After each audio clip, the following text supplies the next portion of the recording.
Yo mga idol, kamusta na? Barangay Ginebra updates tayo, pero bago tayo magpatuloy, palike and subscribe naman po bilang suporta sa ating YouTube channel. Isang star player ng San Miguel Beer magkakaroon ng trade or lilipat sa koponan ng Barangay Ginebra. Well guys, magkakaroon na nga po ng susunod na laban ng Ginebra. Bukas na nga po, December 15 kontra sa koponan ng San Miguel Beer.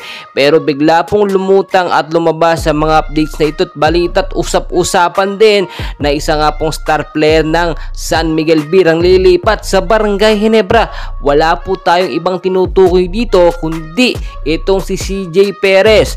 Well guys, tulad po na aking sinasabi, maraming pasabog po ang Barangay Ginebra. Bakit kamo posibleng magkaroon ng trade or ma-trade ito nga pong si CJ Perez dito sa Barangay Ginebra? Dahil na nga rin po yan sa kagustuhan nga po ni Coach Tim Cone na makumpleto at mas lalo pang mapalakas nga po ang Barangay Ginebra para nga po sa gaganapin or mangyayaring Olympic qualifying tournament na gaganapin nga po next year.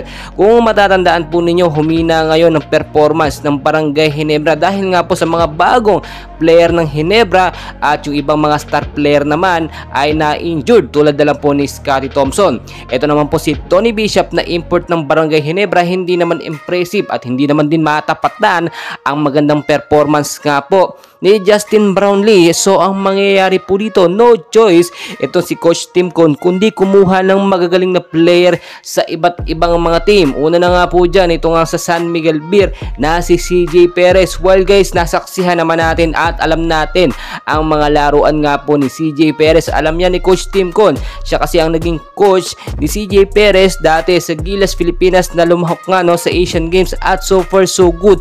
Alam po ni Coach Tim Cone kung saan ipapasok itong si CJ Perez, which is madalas po tuwing third sa second half ng game siya ipinapasok. Well, kung sakasakaling nga pong ma-trade ito nga po si CJ Perez dito nga po sa Barangay Ginebra, ay mas magiging malakas po ngayon ang Ginebra team natin at mas may chance sila magkampiyon at madepensahan ng champion dito nga po sa ngayong conference na ito. Dahil kung makikita po ninyo, so far medyo mababa po ang performance ngayon at rankings ng Barangay Ginebra. Nangungulelat po sila panalo naman sila sa mga susunod na malaban nila o yung mga recent laban nila, panalo sila. Pero sa standings nga po ng score ay talagang bagsak po ang Barangay Ginebra. Ang sinasabi po kasi natin dito, hanggat wala pong Justin Brownlee sa Barangay Ginebra ay mahihirapan po ang Ginebra team natin na makaangat or magkampiyon ngayong season.